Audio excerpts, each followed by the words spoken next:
Bonjour à tous et bienvenue dans le laboratoire mécanique. Aujourd'hui on se retrouve pour une nouvelle vidéo dans laquelle on va faire la présentation d'une montre de chez Rolex absolument iconique, la Rolex GMT Master 2, référence 16710.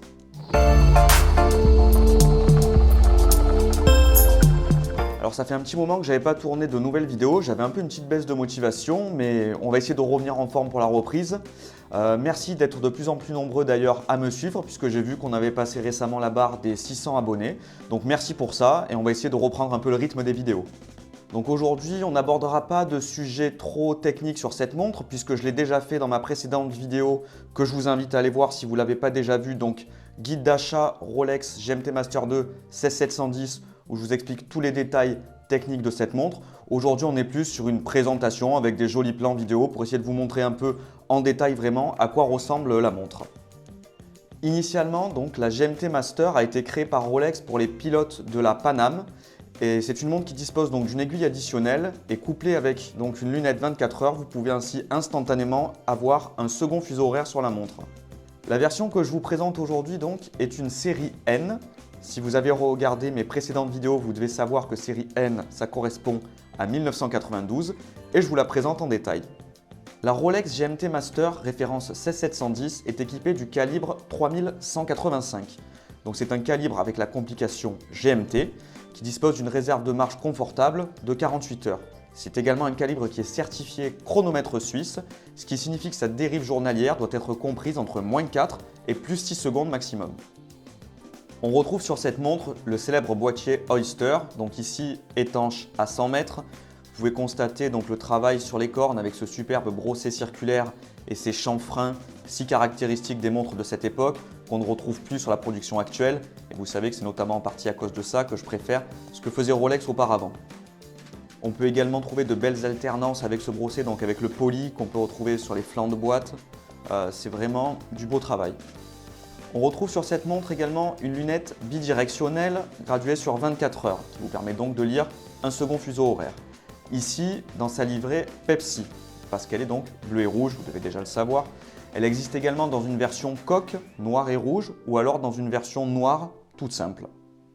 Vous pourrez également constater la jolie patine qu'a pris donc cet insert de lunettes, puisque le rouge tire vraiment dorénavant plutôt vers un rose pâle, c'est assez joli à regarder. On retrouve également sur cette montre le classique bracelet Oyster de chez Rolex, donc ici dans sa version dite 78-360 avec un simple clasp et non pas un double clasp comme l'auront les 16710 dans des productions plus tardives. La GMT Master référence 16710 est vraiment une icône horlogère et son design traverse le temps comme c'est le cas pour de nombreuses Rolex et c'est en partie pour ça que j'affectionne autant cette marque. Cette Rolex GMT Master 2, donc référence 16710, c'est quand même pour moi vraiment un classique, vraiment un classique de chez Rolex. Ça se marie avec toutes les tenues pour peu que vous ayez donc les trois inserts de lunettes par exemple, donc ou le Pepsi bleu et rouge, ou le coque noir-rouge, ou un insert tout noir, vous pouvez l'adapter à toutes vos tenues.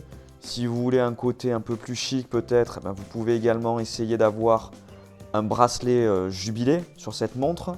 Enfin, c'est vraiment un peu en quelque sorte une Barbie que vous allez pouvoir habiller en fonction de vos tenues. Donc là, je vais vous faire quand même un petit rendu à mon poignet pour voir ce que ça donne en conditions réelles. C'est quand même toujours plus sympa. Donc personnellement, j'ai un poignet qui est plutôt petit, environ 16,5 je crois de mémoire. Et vous voyez que la montre se pose parfaitement dessus. Enfin, personnellement, je trouve qu'elle me va bien et je pourrais la porter donc aisément au quotidien, je pense.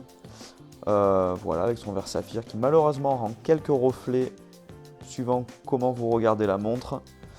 Mais bon, elle est quand même véritablement superbe. C'est une pièce absolument magnifique que personnellement je prendrai beaucoup de plaisir à porter au quotidien. Je l'aime beaucoup ici dans cette livrée donc dite Pepsi. N'hésitez pas à me dire vous en commentaire ce que vous préférez comme insert de lunettes, donc la Pepsi, la coque ou la noire.